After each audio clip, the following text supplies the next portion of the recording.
हामीले बिरुवा वृक्षारोपण गर्छौँ नि, त्यो वृक्षारोपण गर्दा पनि के अरे वातावरण परीक्षण गर्नुपर्छ। यो एकल प्रजातिको स्वदेशी बिरुवा चाहिँ थोरै रोप्दा चाहिँ केही गर्नु पर्दैन, तर 10 देखि 50 हेक्टरसम्म रोप्दा चाहिँ बिएस गर्नुपर्छ। अनि अर्को छ आयातित बिरुवा। यो चाहिँ सम्बन्धित ठाउँमा वृक्षारोपण भएपछि मात्र के अरे परीक्षण भएपछि मात्र वृक्षारोपण गर्नुपर्छ। यो आयातित बिरुवा चाहिँ यत्तिकै रोप्न पाउँदैन, 10 हेक्टरसम्म गर्दा चाहिँ बिएस गर्नुपर्छ। यो चाहिँ 0 देखि 10 हेक्टरसम्म गर्दा बिएस गर्नुपर्छ, त्योभन्दा माथि गर्दा चाहिँ आइई गर्नुपर्छ। अनि 3 नम्बरमा छ 20 हेक्टरसम्म क्षेत्रफलमा नयाँ वनस्पति उद्यान, वनबी बगैँचा वा प्राणी उद्यान, चिडियाखाना निर्माण गर्दा पनि बिएस गर्नुपर्छ। यो जुन छ नि बोटानिकल गार्डन, सीड अर्चार्ड अनि जुलोजिकल गार्डन अरू जू भनौँ होइन, तिनीहरू स्थापना यतिकै गर्न पाउँदैन कि, त्यसको लागि वातावरण परीक्षण भएपछि अनि मात्र गर्नुपर्छ। 20 हेक्टरसम्म गर्दा चाहिँ बिएस गर्नुपर्छ, त्योभन्दा धेरै आइई गर्नुपर्छ। अनि 4 नम्बरमा चाहिँ हामीले आयातित जङ्गली जनावर हुन्छ नि बाहिरबाट ल्याएको, यो यत्तिकै वन क्षेत्रमा छोड्न पाउँदैन। यो आयातित जङ्गली जनावर वन क्षेत्रमा छोड्दा चाहिँ बिएस गर्नै पर्छ, यसको लागि आइई पर्दैन, बिएस चाहिँ गर्नै पर्छ। अनि यो जुन वन क्षेत्र छ, मध्यवर्ती क्षेत्र भयो होइन, संरक्षण क्षेत्र भयो, वन क्षेत्र संरक्षण क्षेत्र, त्यसको मध्यवर्ती क्षेत्र हुन्छ नि, त्यसको चाहिँ त्यो क्षेत्रभित्र रहेको नदीनाला खोलाबाट होइन, यो बालुवा ढुङ्गा ग्रेभल र माटो सङ्कलन गर्दा चाहिँ यदि दैनिक 50 घनमिटरसम्म गर्ने हो भने चाहिँ बिएस गर्नुपर्छ। अनि 50 घनमिटरभन्दा धेरै गऱ्यो भने चाहिँ अरू गर्नुपर्छ। अनि 6 नम्बरले के भन्छ भने वन क्षेत्र चाहिँ यत्तिकै अन्य प्रयोजनको लागि गर्न पाउँदैन क्या। यदि वन क्षेत्र 1 हेक्टरसम्म अन्य प्रयोजनको लागि प्रयोग गर्ने हो भने त्यसको लागि बिएस गर्नुपर्छ। अनि खोटो सङ्कलन पनि यत्तिकै गर्न पाउँदैन, त्यो पनि वातावरण अध्ययन गरेपछि मात्र गर्नुपर्छ। अनि त्यो खोटो सङ्कलन गर्दा चाहिँ जिल्ला अनुसार हुन्छ क्या। एउटा जिल्लाबाट वार्षिक 5 मेट्रिक टनसम्म गर्ने हो भने बिएस गर्नुपर्छ। अनि 8 नम्बरमा के भन्छ भने मध्यवर्ती क्षेत्र, वन संरक्षण क्षेत्र, संरक्षण क्षेत्र वा वातावरण संरक्षण क्षेत्रमा निजी जग्गा बाहेक अन्यत्र नेपाल सरकार, प्रदेश सरकार वा स्थानीय तहले उपभोक्ता समूह मार्फत निर्माण तथा सञ्चालन गर्ने आयोजना निर्माण गर्दा पनि बिएस गर्नुपर्छ। भन्नाले त्यो क्षेत्रहरूको निजी जग्गा बाहेक अन्यत्र आयोजना निर्माण गर्दा चाहिँ बिएस गर्नुपर्छ। अनि यो 9 नम्बरले के भन्छ भने आनुवांशिक स्रोतमाथि पहुँच, उपयोग र लाभको बाँडफाँड गर्ने भन्नाले यो बेनिफिट सेयरिङको जुन कुरा आउँछ नि, त्यो बेनिफिट सेयरिङको बाँडफाँड गर्दा पनि बिएस चाहिँ गर्नुपर्ने रहेछ। अनि 10 नम्बरले के भन्छ भने यो जुन हाम्रो वन क्षेत्रलाई व्यावसायिक कबुलियती वनको रूपमा दिन्छौँ नि, हो त्यो तराईमा चाहिँ 20 हेक्टरसम्म दिँदा बिएस गर्नुपर्छ। अनि पहाडमा चाहिँ 5 हेक्टरसम्म दिँदा चाहिँ बिएस गर्नुपर्छ। के अरे तराईमा 20 हेक्टरसम्म दिँदा अनि पहाडमा 5 हेक्टरसम्म दिँदा चाहिँ बिएस गर्नुपर्छ। तराईमा धेरै रहेछ, पहाडमा अलिक कम रहेछ, 20 र 5। अनि 11 नम्बरले के भन्छ भने यो क्लियर फेल्डिङ गर्छौँ नि, क्लियर फेल्डिङ भन्नाले अनुसन्धान प्रयोजनका लागि राष्ट्रिय वनमा सरपट कटान गर्दा यानि कि क्लियर फेल्डिङ गर्दा यदि त्यो एरिया 15 हेक्टरसम्म छ भने यानि कि नेपाल सरकारले वन अनुसन्धान प्रयोजनका लागि वार्षिक 15 हेक्टर क्षेत्रफलसम्मको राष्ट्रिय वन सरपट कटान गर्दा पनि बिएस गर्नुपर्छ। अनि यो फायर लाइन बनाउँछन् नि, यो जङ्गलमा आगो नलागोस् भनेर यो फायर लाइन बनाउँदा पनि के अरे सुरुमा त थोरै फायर लाइन बनाउनु भने केही गर्नु पर्दैन, तर त्यो बढी यानि कि 5 किलोमिटरदेखि 10 किलोमिटरसम्म फायर लाइन बनाउने हो भने चाहिँ बिएस गर्नुपर्छ, यदि त्यो फायर लाइनको रेन्ज 5 देखि 10 किलोमिटरको बिचमा छ भने। अनि 13 नम्बरमा छ देखाएका प्रस्तावहरू क र ख दुईटा छ। कमा चाहिँ वन संरक्षण क्षेत्र हैन, संरक्षण क्षेत्र, मध्यवर्ती क्षेत्र, वातावरण संरक्षण क्षेत्र वा रामसारमा सूचीकृत सिमसार क्षेत्रबाट भएर बग्ने नदीनालाको सतहबाट व्यावसायिक प्रयोजन बाहेक आयोजना सञ्चालक आफैले सञ्चालन गर्ने विकास निर्माणका लागि आवश्यक पर्ने बालुवा ढुङ्गा ग्रेभल र माटो दैनिक 50 घनमिटरसम्म निकाल्ने कार्य। अनि खमा चाहिँ वन संरक्षण क्षेत्र, मध्यवर्ती क्षेत्र वा वातावरण संरक्षण क्षेत्रमा रहेका निजी बाहेकका जग्गामा नेपाल सरकार, प्रदेश सरकार वा स्थानीय तहले उपभोक्ता समूह मार्फत निर्माण तथा सञ्चालन गर्ने आयोजना। यो अघि हामीले हेरिसकेका थियौँ। चाहिँ आइई के गर्दा गर्नुपर्छ त्यो हेरौँ। वन क्षेत्र छ कमा 1 नम्बरमा छ, अघि हामीले बिएसमा हेरेको थियौँ 10 देखि 50 हेक्टरसम्म यो एकल प्रजातिका स्वदेशी बिरुवा एउटै ब्लकमा वृक्षारोपण गर्दा चाहिँ बिएस गर्नुपर्थ्यो। तर यसमा चाहिँ आइईमा चाहिँ फरक छ, तराई र पहाड भनेर छुट्याएको छ। तराईमा चाहिँ 50 देखि 500 हेक्टरसम्म गर्दा अनि पहाडमा चाहिँ 50 देखि 250 हेक्टरसम्म गर्दा, यानि कि तराईको भन्दा ठ्याक्कै आधी। अनि बिएसमा 10 देखि 50 हेक्टर थियो, 50 हेक्टरभन्दा माथि चाहिँ आइरहेछ 50 देखि 500सम्म अनि 50 देखि 250 हेक्टरसम्म क्षेत्रफलमा एकल प्रजातिका स्वदेशी बिरुवा एउटै ब्लकमा वृक्षारोपण गर्दा। अनि 2 नम्बरमा पनि तराई र पहाड भनेर छुट्याएको छ। अनि 2 नम्बरमा के छ सम्बन्धित ठाउँमा परीक्षण भई वृक्षारोपणको लागि उपयुक्त भएका आयातित प्रजातिका बिरुवा तराईमा 10 देखि 50 हेक्टरसम्म र पहाडमा 10 देखि 25 हेक्टरसम्मको क्षेत्रफलमा एउटै ब्लकमा वृक्षारोपण गर्दा। यो चाहिँ आयातित प्रजातिको हकमा लागु हुन्छ हैन।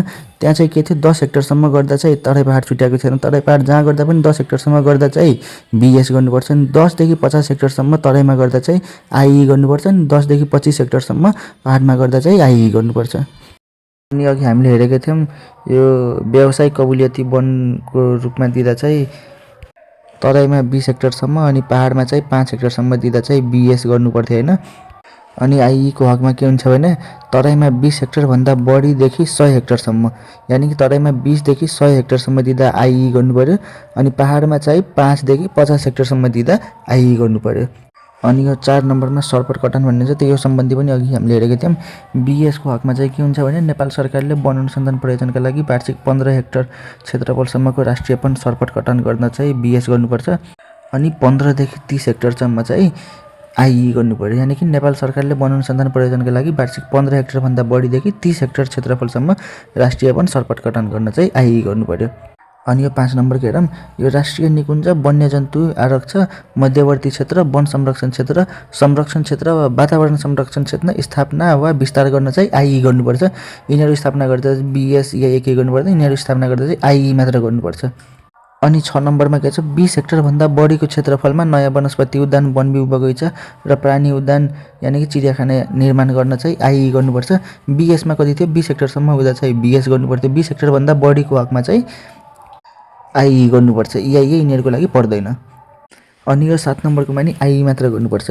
यानि कि राष्ट्रिय निकुञ्ज भयो हैन वन्यजन्तु आरक्ष शिकार आरक्ष सिमसार क्षेत्र वा संरक्षित जलाधार क्षेत्र जुन छ नि हो त्यसको व्यवस्थापन कार्ययोजना तयार गर्दा चाहिँ आइई मात्र गर्नुपर्छ। भन्नाले उल्लेखित क्षेत्रको व्यवस्थापन कार्ययोजना तयार गर्दा आइई भए पुग्छ। अनि 8 नम्बरमा के छ देहायको परिमाणमा वन पैदावार सङ्कलन गर्ने गरी जिल्लाभित्रको पञ्चवर्षीय वन कार्ययोजना मध्यवर्ती क्षेत्र वा संरक्षण क्षेत्रको व्यवस्थापन योजना वा वन संरक्षण क्षेत्रको कार्ययोजना तयार गर्ने। यहाँ हेर्नु अलिक कन्फ्युजिङ खालको छ। मध्यवर्ती क्षेत्र वा संरक्षण क्षेत्रको चाहिँ व्यवस्थापन योजना हुन्छ। यसको चाहिँ व्यवस्थापन कार्ययोजना भनेको छैन है व्यवस्थापन योजना मात्र भनेको छ। मध्यवर्ती क्षेत्र वा संरक्षण क्षेत्रको चाहिँ व्यवस्थापन योजना मात्र भनेको छ। अनि वन संरक्षण क्षेत्रको चाहिँ कार्ययोजना मात्र छ। अनि यो बाहेक अरू जस्तै राष्ट्रिय निकुञ्ज वन्यजन्तु आरक्ष हैन शिकार आरक्ष सिमसार क्षेत्र अनि संरक्षित जलाधार क्षेत्रको चाहिँ व्यवस्थापन कार्ययोजना भनेको छ 7 नम्बरमा। यो भयो हैन। अनि 8 नम्बरमा के छ देहायको परिमाणमा वन पैदावार सङ्कलन गर्ने गरी जिल्लाभित्रको पञ्चवर्षीय वन कार्ययोजना मध्यवर्ती क्षेत्र वा संरक्षण क्षेत्रको व्यवस्थापन योजना वा वन संरक्षण क्षेत्रको कार्ययोजना गर्ने हैन। यसमा चाहिँ के पर्छ भने क देखि जसम्म छ हैन सबै हेर्नु पर्यो। कमा के छ भने यसमा चाहिँ रुख बिरुवाबाट हामीले कुन पार्ट कति सङ्कलन गर्दा चाहिँ आइई गर्नुपर्छ भनेर तोकेको छ। जस्तै कि क नम्बरमा हामीले जरा र गानो सङ्कलन गर्नु पर्यो हैन। यिनीहरू चाहिँ वार्षिक 50 मेट्रिक टनसम्म गर्दा चाहिँ आइई गर्नु पर्यो। अनि 50 मेट्रिक टनभन्दा बढीको हकमा चाहिँ इआइए। अनि अर्को छ ख नम्बरमा बोक्रा त्यो रुखको बारकहरू भयो हैन बोक्रा अनि त्यो चाहिँ वार्षिक 150 मेट्रिक टनसम्म गर्दा चाहिँ आइई गर्नु पर्यो। अब जरा भयो बोक्रा भयो हैन। अनि अब चाहिँ पात र डाँठको पालो आउँछ। पात र डाँठ चाहिँ वार्षिक 150 मेट्रिक टनसम्म गर्दा चाहिँ आइई गर्नुपर्छ। अनि सबैको पात र डाँठ गर्न पाउँदैन जस्तै सालसिड रिठा अमला तेन्दुपात भोर्लापात तेजपात बाहेक यो 6वटा स्पेसिस बाहेक अरू स्पेसिस गर्दा चाहिँ 150 मेट्रिक टनसम्म गर्दा आइई गर्नुपर्छ। त्यो 6वटा स्पेसिस फेरि हेरौँ सालसिड यानि कि सालको बिउ अनि अर्को भयो रिठा र अमला हैन रिठाको साबुन बन्छ अमला अब मेडिसिनल भयो यो 3टा भयो हैन। अनि अर्को 3 किसिमको चाहिँ पात छ तेन्दुपात भोर्लापात र तेजपात। तेन्दुपात भोर्लापात तेजपात यति याद गर्नु पर्यो हैन। सालसिड रिठा अमला तेन्दुपात भोर्लापात तेजपात। यो बाहेक अरूको 150 मेट्रिक टनसम्म वार्षिकमा कलेक्सन गर्दा चाहिँ आइई गर्नुपर्छ। तिनीहरू भयो हैन। अब चाहिँ फुल र भुगाको पालो फुल र भुवा पनि वार्षिक 150 मेट्रिक टनसम्म मात्र कलेक्सन गर्न मिल्छ। त्यो चाहिँ आइई गरेर हैन आइई गरेर चाहिँ 150 मेट्रिक टनसम्म वार्षिकमा कलेक्सन गर्दा चाहिँ आइई गर्नु पर्यो फुल र भुगा। अब फुल र भुगाको पनि पालो सक्यो हैन। अब चाहिँ फल र बीजको पालो आयो। फल त अलिक धेरै फल्छ नि त, त्यही भएर अलिक धेरै 200 मेट्रिक टनसम्म हैन 200 मेट्रिक टनसम्म वार्षिक कलेक्सन गर्दा चाहिँ आइई गर्नुपर्छ। अनि अर्को छ च नम्बरमा बिरुवा त लास्टै सानो हुन्छ नि त, त्यही भएर बिरुवा सानो हुन्छ, त्यही भएर 150 मेट्रिक टनसम्म मात्र छ। यो वार्षिक 150 मेट्रिक टनसम्म बिरुवा सङ्कलन गर्दा चाहिँ आइई गर्नुपर्छ। अनि यो 6 नम्बरमा चाहिँ सल्लाहको खोटो बाहेक अरूको गम, रेजिन वा लोहवान भन्ने छैन, त्यो चाहिँ धेरै सङ्कलन गर्न दिएको रहेछ कि वार्षिक 200 मेट्रिक टनसम्म। यानि 6 नम्बरमा वार्षिक 200 मेट्रिक टनसम्म गम, रेजिन वा लोहवान सङ्कलन गर्दा चाहिँ आइई गर्नुपर्छ, यसमा चाहिँ सल्लाहको खोटो बाहेक। अनि ज नम्बर आउँछ। ज नम्बरमा त काठ त लास्टै मोटो हुन्छ नि त, त्यही भएर यो चाहिँ 2 लाख घन फिटसम्म दिएको छ। यानि वार्षिक 2 लाख घन फिटभन्दा बढी काठ उत्पादन तथा सङ्कलन गर्दा चाहिँ आइई गर्नु पर्यो, त्योभन्दा कम गर्दा चाहिँ आइई गर्नु पर्दैन। यानि यो कार्ययोजना पाउनु वार्षिक 2 लाख घन फिटसम्म काठ उत्पादन तथा सङ्कलन गर्नु पर्यो भने केही पर्दैन, वार्षिक 2 लाख घन फिटभन्दा बढी काठ उत्पादन तथा सङ्कलन गर्नु पर्यो भने चाहिँ आइई गर्नुपर्छ। 9 नम्बरमा के भनेको छ भने जडीबुटी केन्द्र स्थापना गर्दा चाहिँ आइई गर्नुपर्छ। भन्नाले राम्ररी के भनेको छ भने सार्वजनिक बुट्यान क्षेत्रमा जडीबुटी वा सुगन्धित वनस्पतिको व्यावसायिक उत्पादनका लागि जडीबुटी केन्द्र स्थापना गर्दा आइई गर्नुपर्छ। यो बुट्यान क्षेत्रमा भनेको चाहिँ रुखले ढाकेको क्षेत्रमा होइन, बुट्यान क्षेत्रमा। अनि यो 10 नम्बरले के भन्छ भने प्रचलित कानुनअनुसार प्रशोधन गरी सार तत्त्व निकासी गर्न पाइने प्रजातिको हकमा एक जिल्लाबाट प्रति प्रजाति 20 देखि 100 टनसम्म वन पैदावार सङ्कलन गर्न सक्ने। यानि कि यसमा के भनेको छ भने प्रचलित कानुनअनुसार प्रशोधन गरी सार तत्त्व अनि निकासी गर्न पाइने। यसमा कुन पर्छ भने यो चाहिँ 2080 साल 8 महिना 7 गते चाहिँ मङ्सिर 7 गते चाहिँ नेपाल सरकारले राजपत्रमा प्रकाशित गरेको थियो कि यो स्पेसिसको लिस्टहरू। अनि यसमा के भन्छ भने वनस्पति विभागको सिफारिसमा वन तथा भू संरक्षण विभागको स्वीकृति लिएर नेपालभित्र प्रशोधन गरी सार तत्त्व निकासी गर्न अनुमति पाएको अवस्थामा बाहेक ल्याएका जडीबुटी विदेश निकासी गर्न प्रतिबन्ध लगाएको छ। जस्तै कि जटामसी, सर्पगन्धा, लौटसल्ला, सुगन्ध कोकिला, सुगन्धवाल, तालिसपत्र, यो 6वटा स्पेसिस भएन। अनि यो 6वटा स्पेसिसको चाहिँ सार तत्त्व निकाल्नै पर्छ क्या। यसलाई कसरी याद गर्ने भने जस लौसु सुत्ता यो 6वटा चाहिँ सार तत्त्व निकालेर मात्र निकासी गर्न पाउँछ क्या।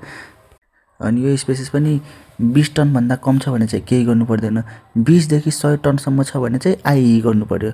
20 देखि 100 टनसम्म सङ्कलन गर्न चाहिँ आइई गर्नु पर्यो, 20 टनभन्दा तल केही गर्नु पर्दैन। अनि स्पेसिस कुन हो भने जस लौसु सुत्ता, जटामसी, सर्पगन्धा, लौटसल्ला, सुगन्ध कोकिला, सुगन्धवाल, तालिसपत्र।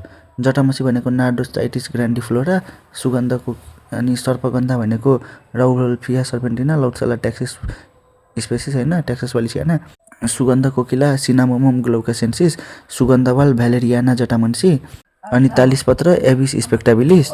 अनि यो 6वटा स्पेसिस चाहिँ प्रशोधन गरेर सार तत्त्व मात्र निकासी गर्नुपर्छ क्या। अनि त्यो सूचनामा अरू के भनेको छ भने नम्बरमा चाहिँ देहायका जडीबुटी सङ्कलन, उपयोग, बिक्री, वितरण, ओसार पसार र विदेश निकासीको लागि चाहिँ प्रतिबन्ध लगाएको छ। 2टा स्पेसिस चाहिँ पुरै प्रतिबन्ध लगाएको छ, 5 औले र ओखरको रुखको बोक्रा। यो ओखरको रुखको बोक्रा चाहिँ राष्ट्रिय वनको मात्र प्रतिबन्ध लगाएको छ, 2टा स्पेसिस चाहिँ पुरै प्रतिबन्ध लगाएको छ। अनि 3 नम्बरको अघि हेऱ्यौँ हामीले, 1 नम्बरको अहिले हेऱ्यौँ। अनि 2 नम्बरमा के छ भने कुट्कीको बारेमा छ कि 2 नम्बरमा। अनि यो कुट्की चाहिँ वनस्पति विभागले ल हो भनी यकिन गरी सिफारिस गरेपछि डिएफएससीले चाहिँ स्वीकृति दिएपछि मात्र विदेश निकासी गर्न पाउँछ भनेको छ क्या। कुट्की चाहिँ डिएफएससीले स्वीकृति गरेपछि मात्र विदेश निकासी गर्न पाउँछ। अनि 4 नम्बरमा चाहिँ शिलाजितको बारेमा छ। के भन्छ भने 4 नम्बरले वनस्पति विभाग वा जडीबुटी उत्पादन तथा प्रशोधन कम्पनी लिमिटेडको सिफारिसमा, यानि कि वनस्पति विभाग और एचपीपीसीएल को सिफारिसमा एचपीपीसीएल को हकमा चाहिँ आफ्नो उत्पादनको हकमा मात्र लागू हुन्छ, आफ्नो उत्पादनको हकमा बाहेक लागू हुन्छ हैन।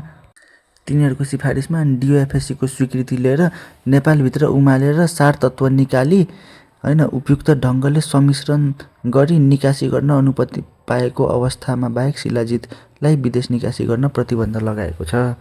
यानि के भन्छ भने शिलाजितको चाहिँ सार तत्त्व निकाली हैन अनि उपयुक्त ढङ्गले सम्मिश्रण गरेर अनि मात्र निकासी गर्नुपर्छ के डिओएफएससी को स्वीकृति लिएर।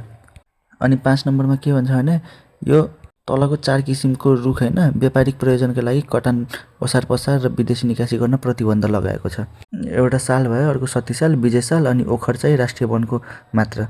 साल, सतीसाल, विजयसाल, ओखर चाहिँ व्यापारिक प्रयोजनको लागि कटान ओसार पसार र विदेशी निकासी गर्न प्रतिबन्ध लगाएको छ। यिनीहरू भयो होइन। अनि यो वातावरण रेगुलेसनको चाहिँ हामीले 10 नम्बर पनि हेर्यौँ। अब 11 नम्बरमा के भन्छ भने सरकारद्वारा व्यवस्थित वन, सामुदायिक वन, कबुलियती वन, वन संरक्षण क्षेत्र, मध्यवर्ती क्षेत्र, सिमसार क्षेत्र वा संरक्षण क्षेत्र भएर बहने प्रत्येक नदी खोलाबाट 50 घन मिटरभन्दा बढी बालुवा, ढुङ्गा, ग्राभल र माटो सङ्कलन गर्ने। 50 घन मिटरसम्म चाहिँ के थियो बिएस गर्नुपर्थ्यो होइन यो संरक्षण क्षेत्रहरूभित्र। अनि 50 घन मिटरभन्दा धेरै गऱ्यो भने चाहिँ आइई गर्नुपर्छ। इआइए यिनीहरूको लागि चाहिँ गर्नु पर्दैन। अनि 12 नम्बरले के भन्छ भने 1 देखि 5 हेक्टरसम्मको वन क्षेत्र अन्य प्रयोजनको लागि प्रयोग गर्दा पनि आइई गर्नुपर्छ। अनि बिएसको 6 नम्बरमा के हेरेको थियौँ हामीले 1 हेक्टरसम्म वन क्षेत्र चाहिँ अन्य प्रयोजनको लागि प्रयोग गर्दा बिइएस गर्नुपर्छ। अनि 1 देखि 5 हेक्टरसम्मको वन क्षेत्र अन्य प्रयोजनको लागि प्रयोग गर्दा चाहिँ आइई गर्नुपर्छ। 5 हेक्टरभन्दा धेरै भयो भने चाहिँ इआइए गर्नुपर्छ अन्य प्रयोजनको लागि प्रयोग गर्दा। अनि आउँछ 13 नम्बर। 13 नम्बरमा के भन्छ भने यो चाहिँ बिएसमा थिएन।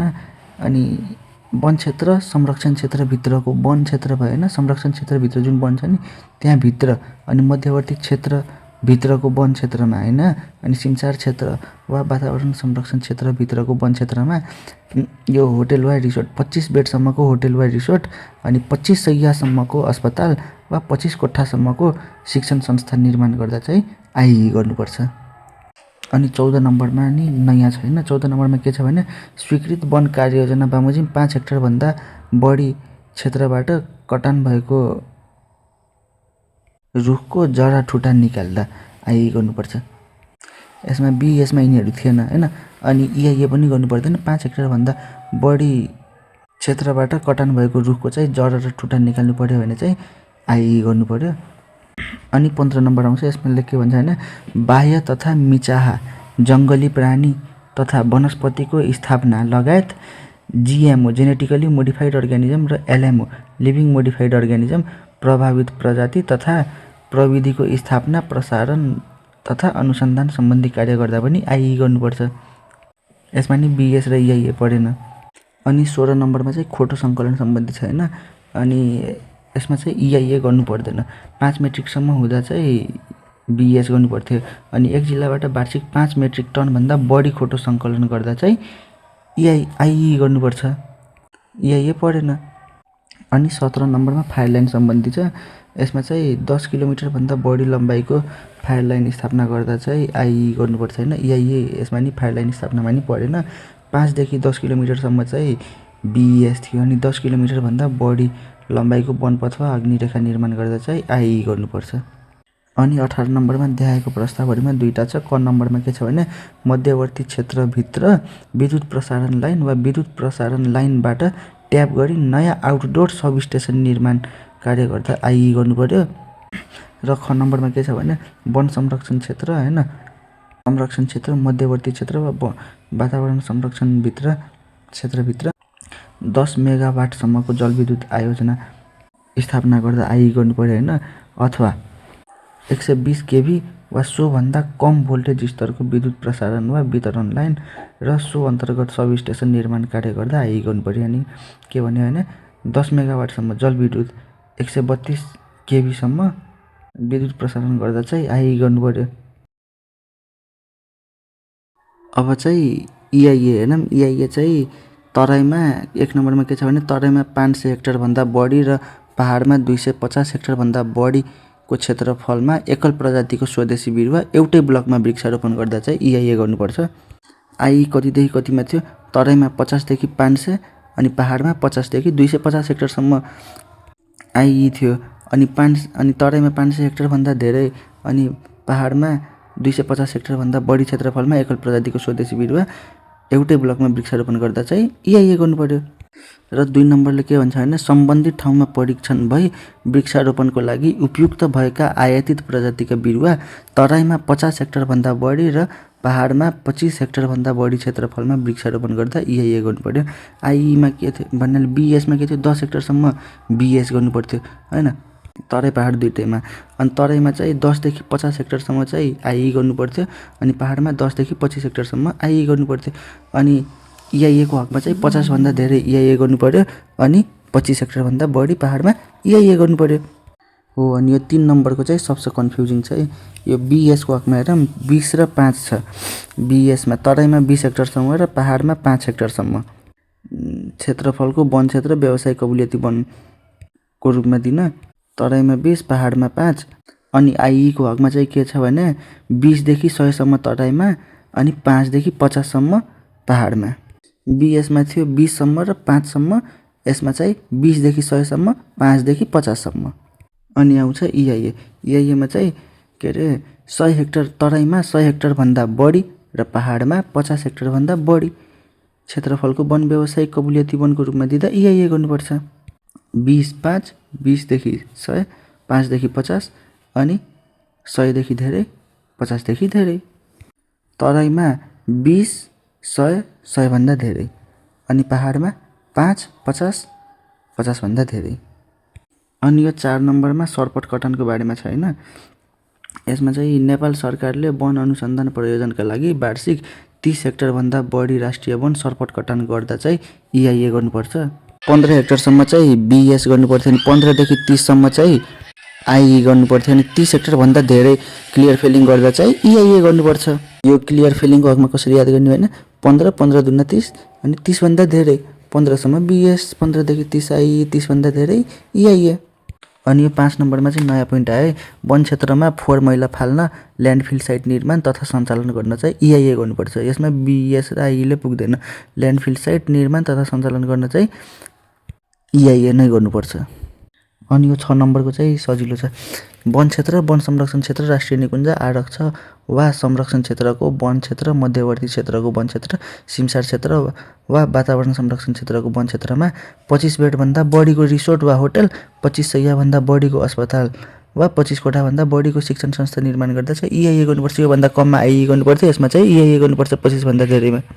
अनि 7 नम्बरमा देखाएको वन पैदावार सङ्कलन गर्ने गरी जिल्लाभित्रको पञ्चवर्षीय वन कार्ययोजना, मध्यवर्ती क्षेत्र वा संरक्षण क्षेत्रको व्यवस्थापन योजना तयार गर्ने वा वन संरक्षण क्षेत्रको कार्ययोजना तयार गर्ने। यसमा चाहिँ क नम्बरमा के पर्छ भने वार्षिक 50 मेट्रिक टनभन्दा बढी जरा तथा गानो सङ्कलन गर्दा चाहिँ इआइए गर्नुपर्छ। अघि 50 भन्दा कममा आइई गर्नुपर्थ्यो, 50 भन्दा धेरैमा इआइए।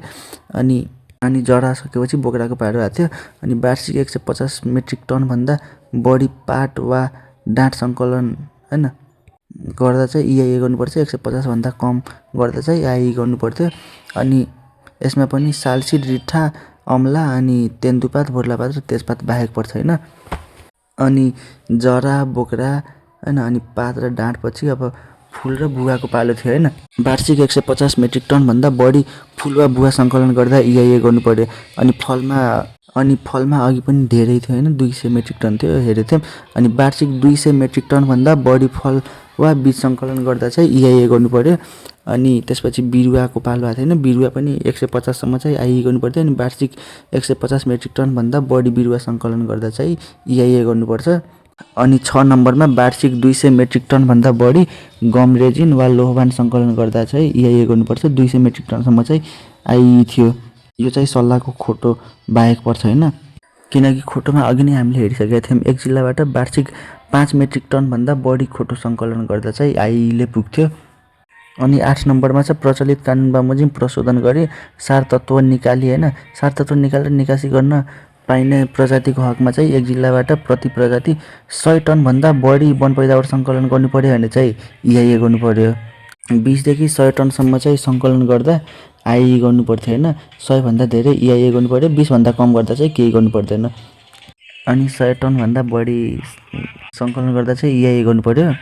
अनि 9 नम्बरले के भन्छ भने विद्युत प्रसारण लाइन निर्माण बाहेक अन्य प्रयोजनका लागि 5 हेक्टरभन्दा बढी वन क्षेत्र प्रयोग गर्दा चाहिँ इआइए गर्नुपर्छ। यानि कि अन्य प्रयोजनमा विद्युत प्रसारण लाइन निर्माण बाहेक हैन 5 हेक्टरभन्दा बढी गर्नुपर्यो भने चाहिँ इआइए गर्नुपर्यो। अनि 10 नम्बरमा के छ भने राष्ट्रिय निकुञ्ज, वन्यजन्तु आरक्ष, शिकार आरक्ष क्षेत्रभित्र कार्यान्वयन गर्ने प्रस्तावहरू गर्दा चाहिँ इआइए नै गर्नुपर्यो।